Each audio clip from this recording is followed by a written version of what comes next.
This is one of these articles where if you're a regular New York Times person and you just believe, oh, liberal America is a good thing and everything, you go, okay, so they're just reassessing their nuclear strategy or whatever. But if you're an actual person who reads into these things, like actually thinks about what they are, this is getting horrifying. This is the Biden administration, the warmongers at the top of this parasitic empire, planning for a nuclear strike on China, aimed at China and China's allies, including Russia and North Korea. This is in the New York Times.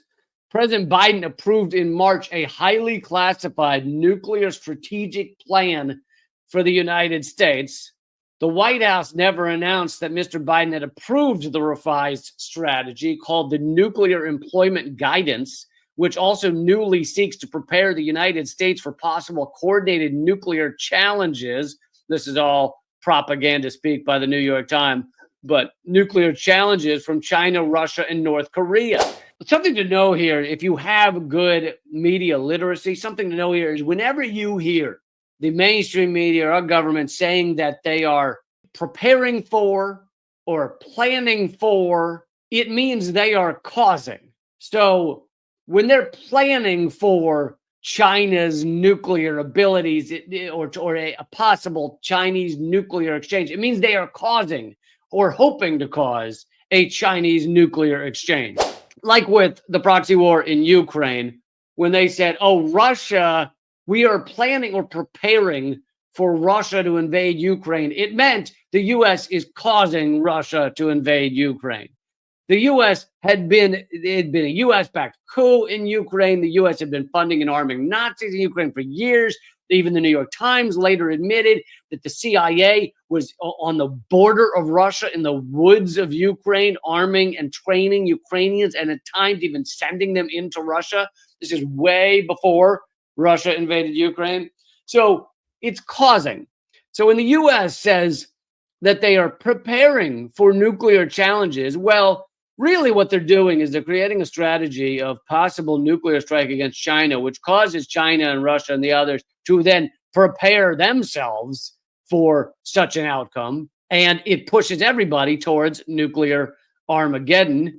The document, to continue from the New York Times, the document updated every 4 years or so is so highly classified that there are no electronic copies. Only a small number of hard copies distributed to a few national security officials and Pentagon commanders. 0 electronic copies, which is pretty rare in today's government. There's a lot of highly secret, highly encrypted stuff, but it's pretty rare that anything is just not ever held electronically. But in recent speeches, 2 senior administration officials were allowed to allude to the change in carefully constrained single sentences. The president recently issued, this is a quote from Vipin Narang, an MIT nuclear strategist who served in the Pentagon. So he was allowed to mention this document. The president recently issued updated nuclear weapons employment guidance to account for multiple nuclear armed adversaries. In June, the Nuclear Security Council's senior Director for Arms Control and Non-Proliferation, Pranay Vadi, also referred to the document. The emerging partnership between Russia and China and the conventional arms North Korea and Iran are providing to Russia for the war in Ukraine have fundamentally changed Washington's thinking. These are all things the U.S. created. Like the U.S. greatly sped up Russia's cooperation with China because the U.S. created a proxy war in Ukraine and then put tons of sanctions on Russia. Russia then turned to China to facilitate their partnership and their ability to sustain during the U.S. proxy war. So, again, these are things the U.S. created, even though the U.S. likes to act like, oh, Russia's doing this stuff. How did this happen? They say emerging partnership. And they also mentioned North Korea, which let's remember that Donald Trump, despite being a lunatic in so many regards, he did try and create peace with North Korea. The war in North Korea that the U.S. basically committed a genocide there, killing a third of all North Koreans, which is, again, pretty much the definition of genocide, but has never ended. That war has never ended. It's never technically ended. So North Korea, they're a pretty weird place, but let's remember that we killed a third of their people, and that often causes people to be a little edgy, to not always trust you afterwards when you kill a third of all their population, or somewhere between 25% and a third. Anyway, so Trump did try and create peace with them for his own reasons, just his own megalomaniacal, narcissistic reasons. He wanted to be able to stamp his name on things, and he, he likes fellow strongmen. So I think that's part of it. Also, I think Dennis Rodman probably played a big role. I think him sitting down with Trump and hammering that out. But who stopped that peace with North Korea? It was the U.S., I mean, essentially deep state, but the U.S. neocons, the U.S. warmongers, it was John Bolton, it was Mike Pompeo. They made sure to stop that peace with North Korea. So the New York Times says, already Russia and China are conducting military exercises together. Gasp. What exactly has happened around the world to cause Russia and China to do military exercises to prepare for the U.S. to attack them? Oh, the U.S. talking about attacking them. Oh, the U.S. planning to attack them. Oh, the U.S. picking places that are on their borders and heavily arming them in order to create proxy wars so that the U.S. can hopefully dwindle their resources and harm them. At every step, this is the U.S. creating these issues that then the U.S. goes, how did this happen? What? I don't even understand. Why is it? Why? And of course, the New York Times leaves all of this out. President Putin, the New York Times continues, has repeatedly threatened the use of nuclear weapons against Ukraine, including during a crisis in October 2022, when Biden and his aides, looking at intercepts of conversations between senior Russian commanders, feared the likelihood of nuclear use might rise to 50% or even higher. So no matter what your view is of Putin, etc., the U.S. has put us all on the brink of nuclear war, because the proxy war in Ukraine is the creation of the U.S. and Britain. And of course, even it's been admitted by Guardian, Boris Johnson, Germany's chancellor, former chancellor, New York Times, in a variety of ways, that there was a peace deal on the table between Russia and Ukraine within weeks of the initial invasion, and the U.S. stopped it. That's also, you have to consider the fact that the U.S. created the whole proxy war. So all of this has put us, according to the atomic nuclear scientists, within 90 seconds to midnight, or 60 seconds to midnight, or whatever it is, midnight being a nuclear Armageddon that destroys most or all of the human race. So thank you, United States. Russia is responding. Now, I don't know all of the Russian threats. I don't know whether New York's telling the truth here, but let's assume they are, that Putin has talked about using nuclear weapons in Ukraine. He's responding to what America has done. What America has done by surrounding Russia with nuclear weapons, by surrounding Russia with NATO states, which is a war-making alliance.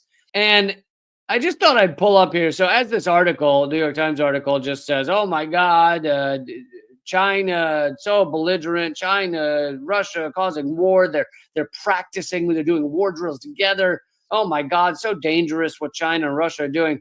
I thought I'd bring up the number of nuclear weapons held by each of these countries. The country with the most nuclear weapons, according to Wikipedia, is Russia, with 5,580. The United States, almost the same, has 5,000 nuclear weapons, okay? China, 500. So you have a massive buildup between Russia and the U.S., and then it drops significantly down to 500 in China's nuclear arms. Of course, none of this is mentioned by the New York Times. If you're going to talk about nuclear threats, let's talk about the fact that the U.S.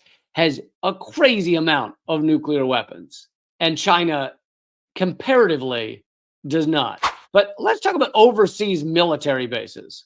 Here's overseas military bases. And this is Wikipedia. So they're not exactly telling the full truth, but I'll get to that in a minute. But they're close enough.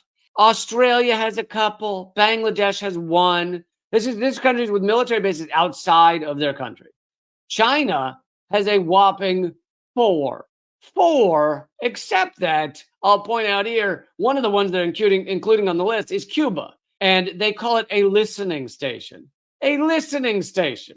The United States, which I'll get to Wikipedia's list in a second, but the United States has 800 to 900 military bases around the world. China has four if you include a listening station. If you included every U.S. listening station, God knows what that number would be. Way more than 800 or 900. But okay, China has four. France has like 10. Germany, 2. Greece, 1. India, 5. Iran, 5. In most of these countries, it's like 1, 1, 1.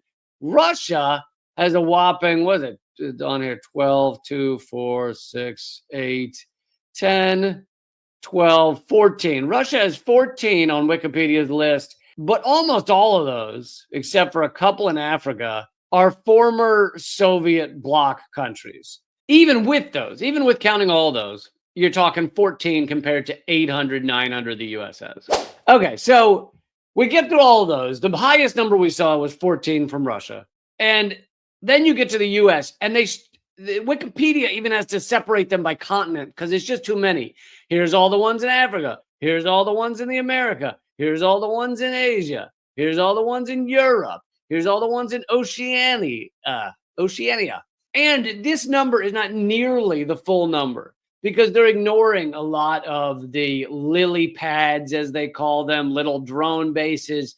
They're ignoring all the black sites that have been admitted to. They're ignoring a lot of them. The U.S. has 800 to 900. China has 4, if you count a listening station in Cuba. And all of this should be admitted every time they do a single report about China military anything, or U.S. military anything. But they don't. New York Times wants you to think these two countries are equally trying, or not equally, that China is trying to cause more war than the United States.